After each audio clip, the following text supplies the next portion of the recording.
Assalamualaikum warahmatullahi wabarakatuh. Perkenalkan, nama saya Ukra Atika Selian, mahasiswi dari Prodi PBA semester 8 YIN Langsa.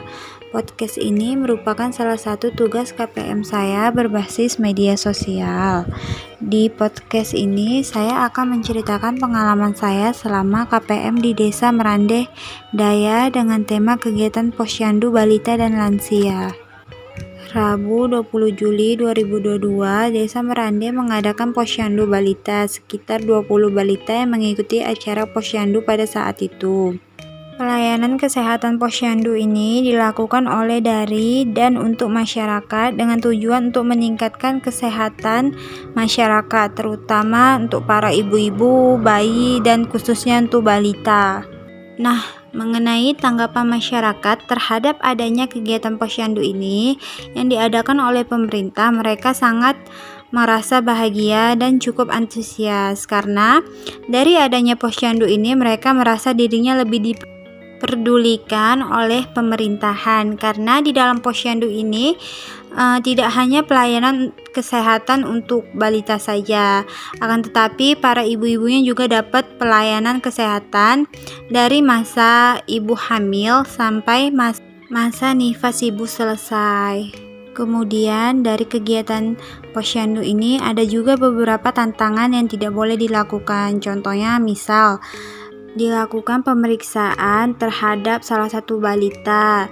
Ternyata pada saat itu salah satu imun dari balita kurang untuk memenuhi syarat mengikuti Posyandu ini, maka tidak dilakukan imunisasi secara berlangsung pada saat itu. Ibu bidan hanya akan memberikan pelayanan mengasih vitamin atau makanan tambahan untuk gizi balita tadi. Jika sudah terjadi hal tersebut, maka ibu bidan akan menegaskan kepada ibunya untuk pemantauan gizi kepada anaknya.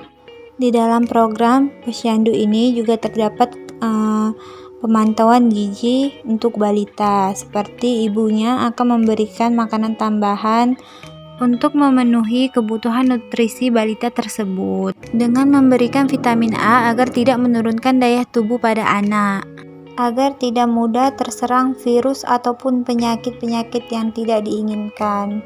Posyandu ini dilakukan dalam setiap 1 bulan sekali. Kemudian dari kegiatan Posyandu ini terdapat beberapa fungsi.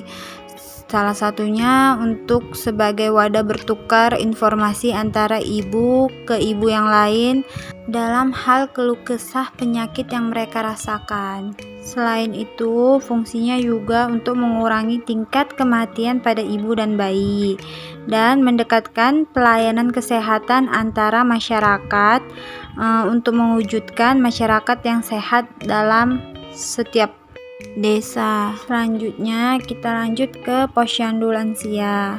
Dari 35 para lansia di Desa Merandeh Daya kemarin yang ikut, berbagai macam keluh kesah penyakit yang dirasakan mereka.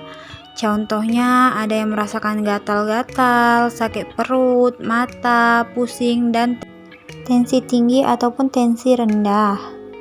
Untuk melakukan kegiatan Posyandu Lansia ini, untuk pertama yang dilakukan adalah pemeriksaan terhadap lansia tersebut.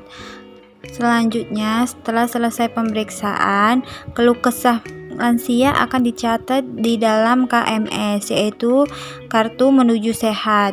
Setelah selesai melakukan pemeriksaan, ibu bidan akan memberikan obat-obatan pada lansia dengan keluh kesahnya masing-masing dengan aturan cara waktu meminum obat dengan penyakit yang diderita lansia. Pelayanan profesional ini yang dilakukan ibu bidan dengan memberikan dosis obat sesuai dengan imun tubuh pada lansia. Kemudian, para peserta balita dan lansia yang mengikuti program Posyandu ini setelah selesai akan diberikan bubur kacang ijo dan jus berbagai macam rasa buah.